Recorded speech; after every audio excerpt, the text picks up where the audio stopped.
नमस्कार दोस्तों, मैं हूं आपका काउंसलर दोस्त रामचंद्र चौहान और आप देख रहे हैं हमारा यूट्यूब चैनल डॉक्टर रेडसन। दोस्तों, आज जिस नए टॉपिक को हम आपके सामने लेके आए हैं वो टॉपिक है इरेक्टाइल डिसफंक्शन यानी कि नपुंसकता।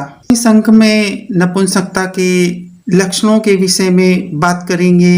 सबसे पहले हम जानते हैं नपुंसकता होती क्या है। पेनिस में 100% उत्तेजना न आना जिसके कारण स्वयं और सेक्स पार्टनर को संतुष्टि न मिलना, उसे हम इरेक्टाइल डिसफंक्शन या नपुंसकता कहते हैं। डॉक्टरों और सेक्सोलॉजिस्ट के शोध के अनुसार आजकल पुरुषों में नपुंसकता बढ़ती जा रही है। आयु के अनुसार अगर देखें तो 22 साल से 29 साल के युवाओं को नपुंसकता 8%, 30 से 38 आयु के पुरुषों में 9%, 40 से 50 आयु के पुरुषों में 10% और 60 से अधिक आयु वालों को 12% और 70 से अधिक आयु वालों को 30% नपुंसकता शोध के अनुसार पाई गई है। ऐसे जो उम्र बढ़ेगी त्यों आएंगे लिंग में परिवर्तन।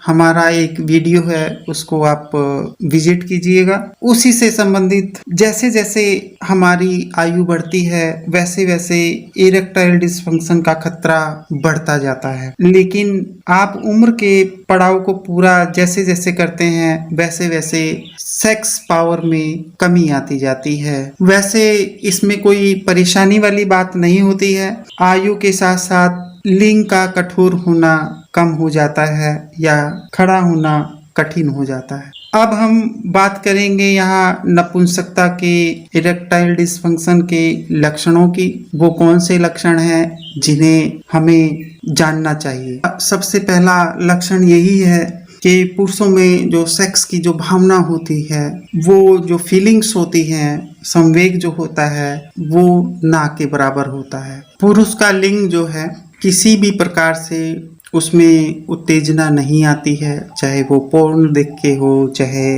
किसी भी माध्यम से हो, उत्तेजना नहीं आती है। जो पॉइंट है वो है सेक्स करने में असमर्थ होना। व्यक्ति जब पुरुष का लिंग ही उत्तेजित नहीं होगा तो वो सेक्स नहीं कर सकता है, नहीं कर पाएगा। लिंग उत्तेजित भी होता है तो पूरी तरीके से या पूरी तरह से वह उत्तेजित नहीं हो पाता है, वह ढीला रह जाता है। मान लिया ढीला भी है, लेकिन पेनिस का वेजाइना में एंट्री करने से पहले ही या बाद में डिस्चार्ज हो जाना, कहने का अर्थ ये है कि पेनिस ढीला भी है तो या तो एंट्री करने से पहले उसको डिस्चार्ज हो जाएगा वो, या एंट्री करने के 2-3 मिनट के बाद पेनिस से वीर्यपात हो जाएगा। उस कंडीशन में भी व्यक्ति सेक्स नहीं कर पाता है। ऐसे में उसका सेक्स पार्टनर पूरी तरीके से उससे असंतुष्ट रहता है और पुरुष स्वयं भी असंतुष्ट रहता है और उसकी महिला सेक्स पार्टनर दूसरे पुरुषों की तरफ चाहत भरी नजरों से देखने लगती है, क्योंकि पुरुष उस महिला की कामाग्नि को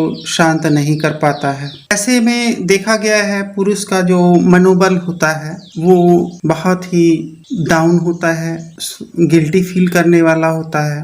वो अपने आप में विचार मग्न रहता है, सोच में डूबा रहता है। वह पुरुष किसी महिला से eye to eye, face to face, आँखों से आंखें मिलाकर बात नहीं कर पाता है। वह महिला से नजरें झुका के बात करता है और एक झिझक महसूस करता है, शर्मिंदगी महसूस करता है। पुरुष में सेक्स को लेके चिंता, घबराहट, बेचैनी, समाज की चिंता, डर बहुत ज़्यादा देखा जाता है। बहुत सारे युगों में ये भी देखा गया है कि जो नपुंसकता होती है आंशिक नहीं होती, आंशिक होती है, लॉन्ग टर्म नहीं होती है।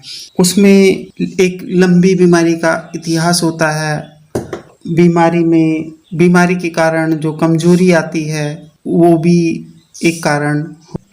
बहुत सारे युवकों में देखा गया है कि हार्मोनल डिसबैलेंस भी एक कारण, एक लक्षण बनता है। और वास्तव में अगर देखा जाए एक कारण जो एक लक्षण है वो ये भी है कि सेक्स के विषय पे युवकों को पूरी जानकारी नहीं होती है। कहीं से कुछ सुन लिया या कहीं से डींग मारने वाली बातें सुन ली तो उसी पे लोग ज़्यादा विश्वास कर लेते हैं और उसी को सच मान बैठते हैं। ये भी एक लक्षण है। यह थी एक इरेक्टाइल डिस्फंक्शन से संबंधित लक्षणों के विषय में एक छोटी सी जानकारी। आशा है कि आपको अच्छी लगेगी और हम आगे फिर आपके लिए एक नए विषय पर, एक नए टॉपिक पर अगला अंक लेकर हाजिर होंगे, उपस्थित होंगे। तब तक के लिए आप स्वस्थ रहें, मस्त रहें, व्यस्त रहें। नमस्कार, जय हिंद।